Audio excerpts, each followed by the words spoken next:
A very good morning and welcome to this course on the foundations of continuum mechanics. Today we start with the second module of the course, that is on stress. And the title for today's lecture is the Cauchy stress principle. So let us get started. So the topics for today's lecture are that we'll start with an introduction to stress and a motivation of why to study stress. We will then talk about the types of forces. Then we will talk about the Cauchy stress principle, that is the main topic for today's lecture, and we'll close with a discussion on the state of stress at a given point P in the domain. So in our study on dynamics, we talk about forces. So in the past in mechanics, we have been talking about forces when we study dynamics, but in the subject on continuum mechanics, we talk about stresses. So in stresses, we talk about the force intensity or the force distribution within or on the surface of the body.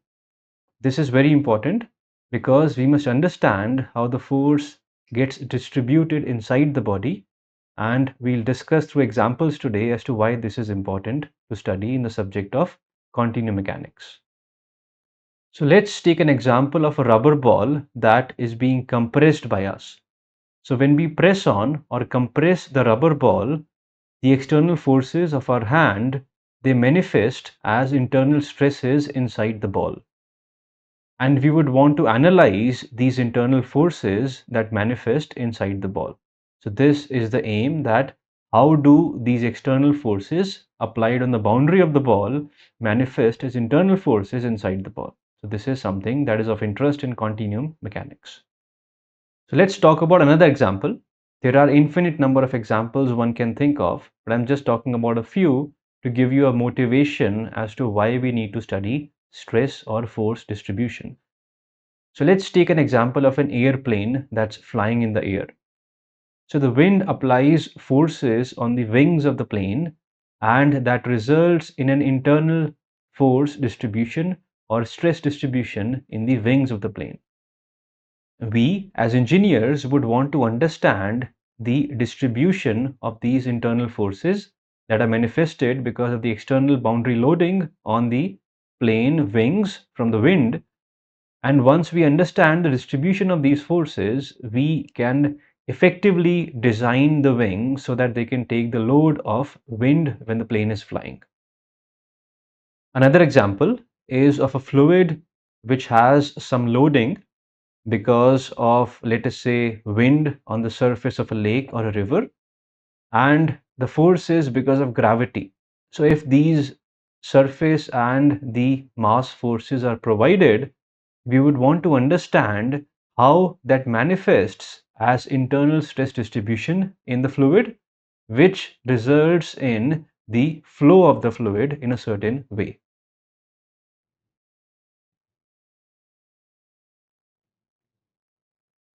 Another example is of a rope that is hanging from a hook with some weight that is attached to the bottom of the rope. Now we'll want to understand under what maximum load would the rope snap or break. So typically what we do is we calculate some sort of a force per unit area, not the force as we know from our experience. So the force per unit area is what is responsible for the breaking of the rope.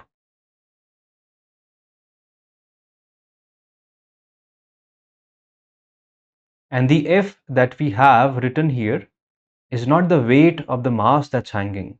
It is actually the internal tension that is manifested inside the rope due to the boundary loading of the weight. So again, like previous examples, we would first want to understand what is this internal tension in the rope, and then we'll want to calculate this internal tension per unit area to be able to calculate the breaking condition of the rope. Now we know that we have been calling this force per unit area or the internal tension per unit area as a stress till now. In fact, this stress has been called the normal stress. So we have some understanding of what stress is. But now for us, stress will actually be treated like a second order tensor. So in this week, we will gradually discuss through theoretical ideas as to what the stress tensor is.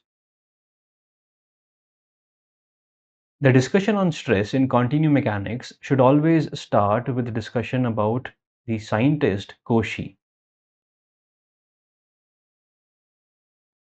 I'm sure everybody has heard of the name Cauchy because it appears in a lot of texts in mathematics as well as engineering.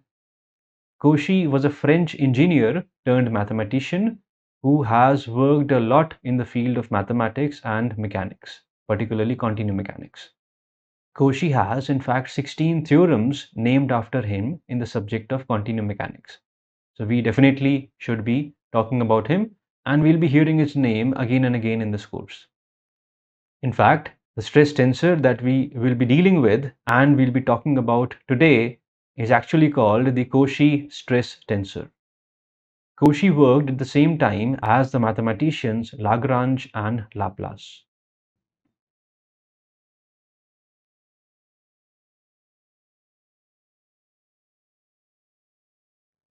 So now that we understand why we need to study stresses or force distributions inside body in continuum mechanics, let's start with types of forces that we deal with when talking about continuum mechanics.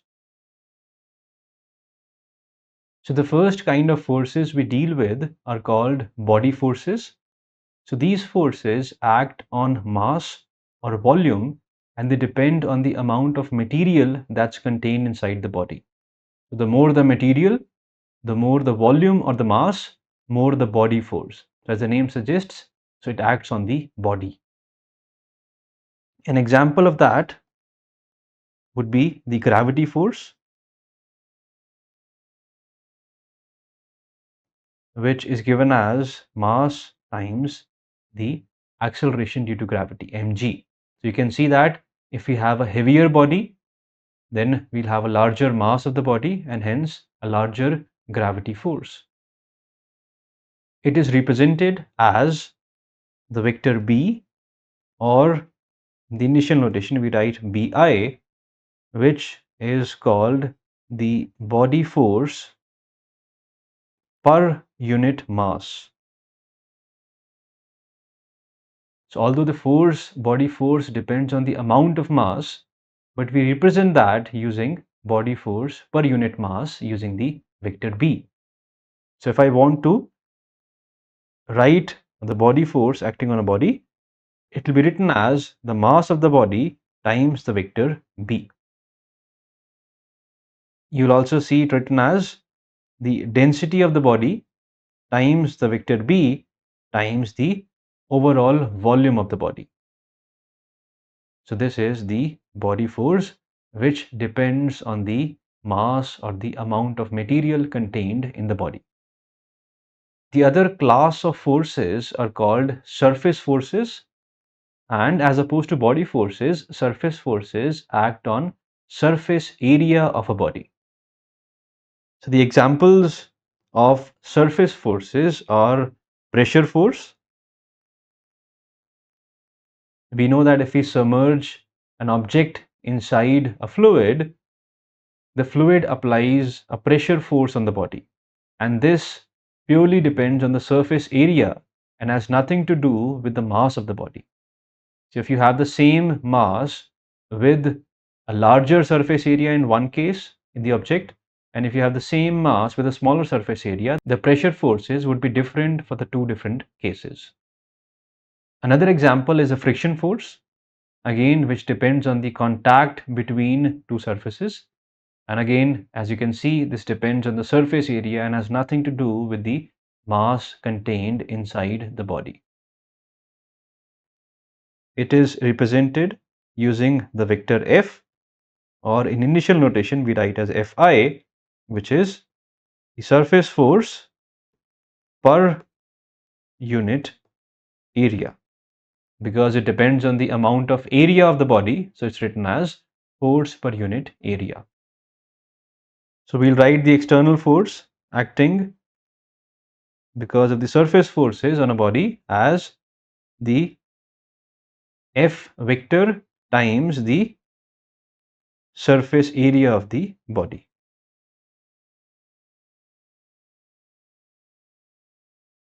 So this characterization is important because when we want to calculate the total external force acting on a body, one has to think in terms of the different body forces and the different surface forces acting on the body. This allows us to add all the forces and apply the Newton's second law when writing the momentum equation. I just want to clarify two terms that we'll be using throughout this course. The first term is called homogeneous. So homogeneous means that something that is distributed uniformly throughout the volume. So we may talk about homogeneous force distribution or a stress distribution. So that basically means that the force or the stress is uniform throughout the volume of the body.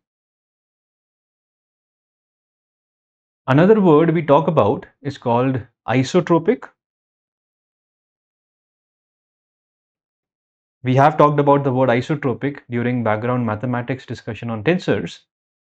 So physically speaking, we'll talk about something being isotropic, meaning that it has no directional preference at a given point P. So if stress is isotropic, then what that would mean is that any direction I orient my coordinate axis, the quantity would still look the same. So now we are ready to talk about stress, and the aim of this week is to define what the stress tensor is. In fact, to talk about what the Cauchy stress tensor is, we have to understand what this tensor is, and we also need to learn how to use this tensor for our purposes. So this will be the aim of this week.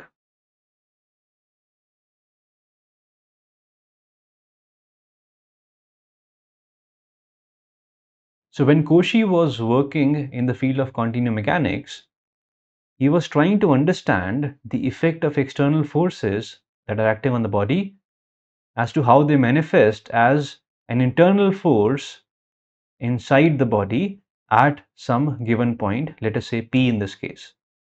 So I've shown some surface forces, the vector capital F subscript S, and a body force, a vector capital F subscript B in this diagram.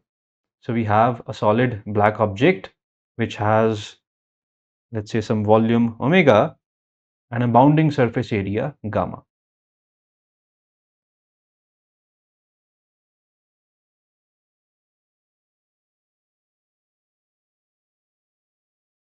So what Cauchy did was he hypothetically sliced the body into two parts through the point P. So let's say this is the body that we're dealing with. He sliced it. This is the point P, and this slice is actually called a cutting plane. So this results in two parts, parts 1 and 2. And remember, this is a hypothetical slice. So now we can think of two bodies, body 1 and body 2. So I'll only draw the free body diagram of part 1 in this case. So this is the part 1.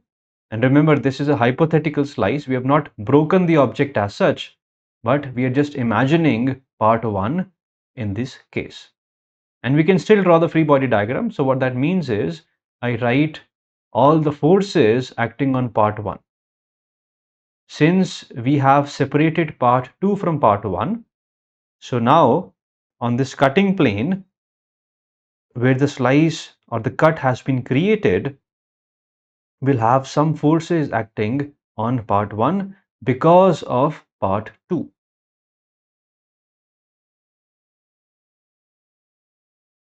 We take a small area that will be called delta gamma star and this area is around the point P. So we're still talking about point P because so our aim is to understand the force intensity at this point P because of the external force field on the overall object. So we have created a small surface area delta gamma star around the point P for our analysis, and the cutting plane area will be called simply gamma star. Now we know that areas are vectors in the sense that to characterize an area, we need to characterize the amount of area as well as the normal direction to that area. So for this delta gamma star, which is a small area around the point P on this cutting plane, we draw a unit normal pointing outwards, and we call this the vector n hat. So n hat denotes the cutting plane of our choice. Had I chosen another cutting plane, the n hat would have pointed in some other direction. And as I said that because of part 2 of the body, which I have not shown here, there are forces from part 2 on part 1 which have to be considered in this free body diagram. But now that we're talking about a small area around the point P, we will only be considering the forces acting on this small area. So let's say the force acting on this small area is a force called delta F star vector. So this delta is to denote that it's a force, a small amount of force acting on the small area delta gamma star. Had I taken other points on this cutting plane, I would have other forces. So I can actually split or partition this cutting plane into small areas like this delta gamma star, and each area will have a force acting on it because of part 2. But for now, we are only interested in this small area delta gamma star, which is surrounding the point of interest, the point P. And this delta F star need not be in the direction of n hat. It can be in any direction. So to understand the idea of delta F star not being in the direction of n hat, let us take an example because some students have a confusion as to why is it not in the direction of n hat. So let's take a rod and I have a point P, and my aim is that I would want to break the rod in this case. So what I can do is I can apply a force by pulling the rod from both directions. And if I do that, what happens is that if I was to imagine a cutting plane through the point P in this direction, the normal, so let's say this is part 1. So the outward normal for part 1 would be like this, and the force that part 2 applies on part 1 will also be in this direction. So let's call this delta F star. That's because you're trying to pull the object. So the part 2 is also pulling the object to the right, or the point 2 to the right. But on the other hand, if I was trying to break it by applying forces in the other direction. So let's say, so instead of applying the forces along the axis, we apply a force upwards on part 1 and downwards on part 2. So it's like you're trying to snap the object from the center. So if I draw the cutting plane again, what I see is the normal vector still is n hat because this is part 1. So the hypothetical part 1 that we're talking about has an outward normal in the right direction, but this time the force by part 2 would be something like this, because this force manifests as this force on point P. So this is the point P. So this example shows that the force acting on the point P or on an area, a small area around point P, need not be along n hat. It depends on the external loading as we just showed. So in our example, we have assumed some arbitrary direction for delta f star. So coming back to our object part 1, the hypothetical part 1, on that small area delta gamma star surrounding the point P, we have the force delta f star, or the net force delta f star, because of all the small forces acting on the area. And because of all these small forces acting on the small area delta gamma star, we will have a net moment of these forces, which we'll call delta m vector. So the net moment of all the forces acting on this small area delta gamma star is also known as the torque of all the forces acting on the small area delta gamma star at the point P. So let's write these things down because it is important to understand these ideas so that we can understand the Cauchy stress principle that we will be discussing now.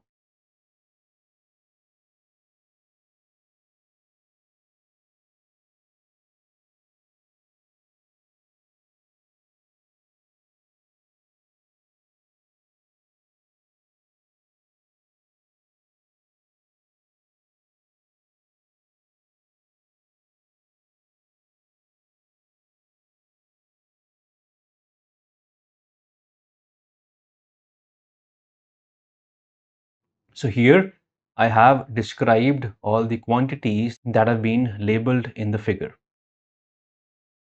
So now before I start writing the statement for the Cauchy stress principle that will set the basis for defining the stress tensor in this course, I'll tell you what we'll do. We will gradually make this area delta gamma star smaller and smaller. And as we make it smaller, we'll try to see what happens to the delta F star force and the moment delta M star. In fact, we'll not just look at the force, we will look at the ratio of delta F star to delta gamma star, and we'll look at the ratio delta M star to delta gamma star. So let's move on to writing the official statement for the Cauchy stress principle.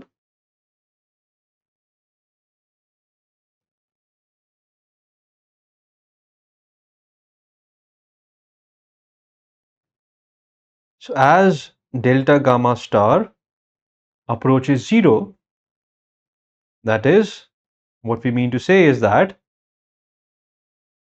the area delta gamma star approaches the point P, because as you make it smaller and smaller, the area eventually will collapse to the point P. So the first statement in the principle says that under this limit, delta gamma star approaching 0, we find the ratio delta F vector to delta gamma star, which becomes the differential now. So d F vector upon d gamma star, and this actually approaches a quantity, a vector that's called the stress vector.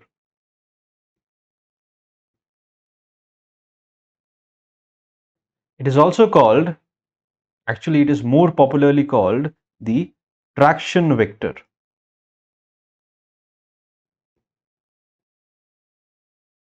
Or sometimes we only use the word traction to identify this quantity, that is the vector t, and you will see that I've written a t with an n hat on the top.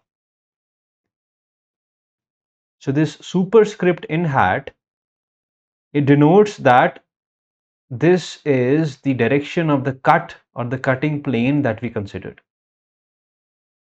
Of course, this traction vector t is defined at the point P.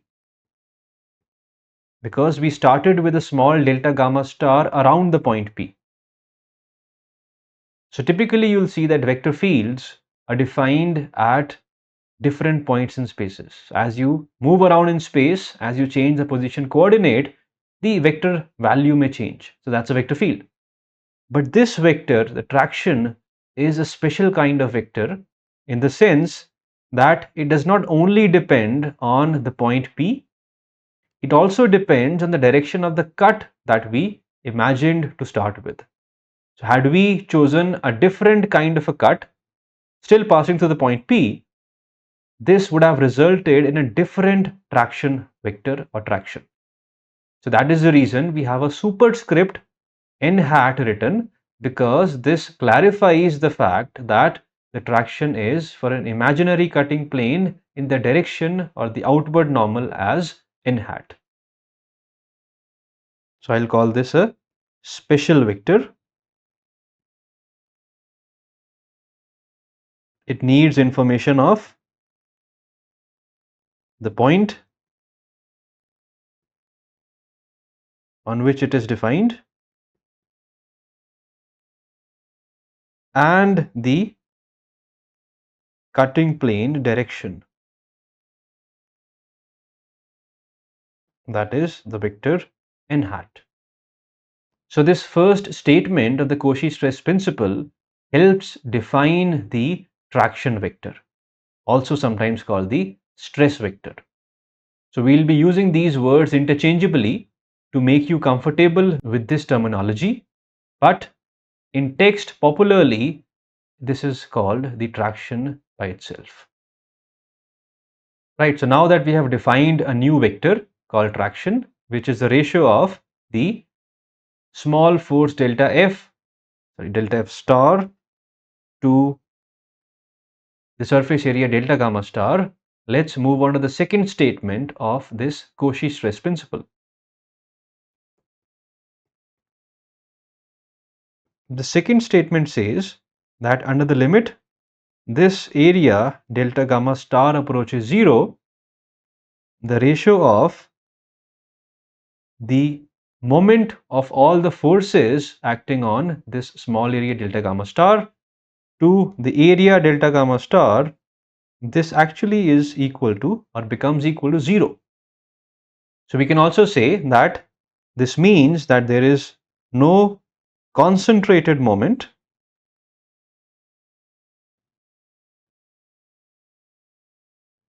at P.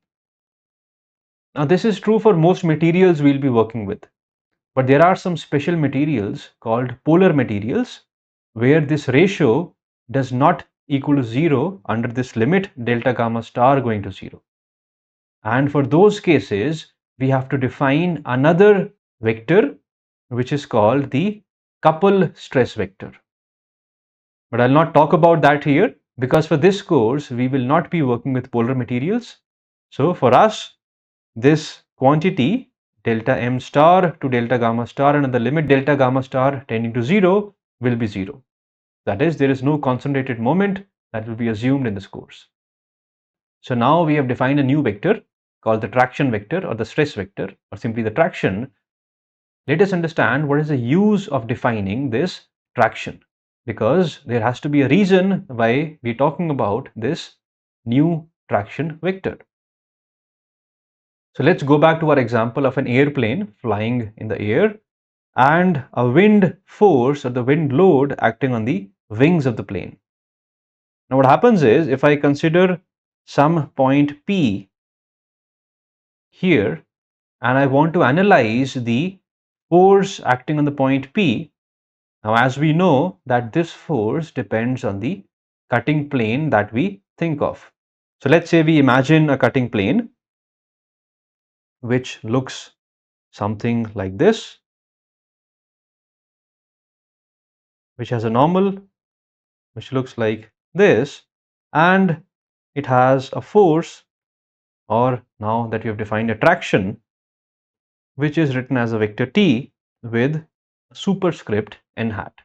So this means that at point P, the force per unit area is the vector t, with the superscript n hat because we're talking about a cutting plane in the direction n hat.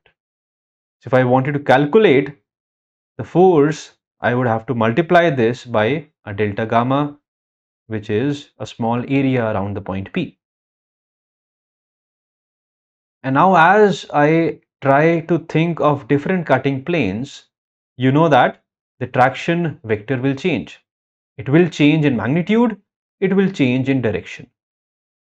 So what's of interest here is that there could be some cutting planes on which the traction vector could become very large. And these are dangerous because in those cutting planes, what it means is that a lot of force or surface force is acting because of one part on the other. So this could result in the breakage or the rupture of the wing in a certain direction. Now remember, we're talking about these different cutting planes resulting in different traction vectors for the same external wind loading. So what this means is, as an engineer, as a designer, I would want to know the complete information about the traction vectors at the point P for all possible cutting planes, that is, for all possible normal directions. So I would expect to have a list of all possible normals and the corresponding traction vector to that normal. So this array of values of the normal vectors that denotes the cutting plane to the point P and the corresponding value of the traction vector is called the state of stress at the point P. So once I know the state of stress at a point P because of some external loading on the body, I will be able to calculate or figure out the worst case scenario and ensure that the design of the material or the wing is safe enough so that it does not break or rupture under the corresponding wind loading. And as I said that since different cutting plane directions result in different tractions or traction vectors, we will have to take the worst case scenario where the traction vector is the largest. In fact, if I had to work smartly, I would design the material in such a way so that it could have preferably stronger strengths in the direction where the traction vector is larger. You can think in terms of grains of wood. Wood is stronger in one direction. If you try to break it against the grain, it is very difficult to break it. Whereas if you try to break it or chip it along the grain, it's much easier. So if I was using wood, which I won't, but I would orient it in such a way so that the maximum traction vector would result in the situation of working against the grain.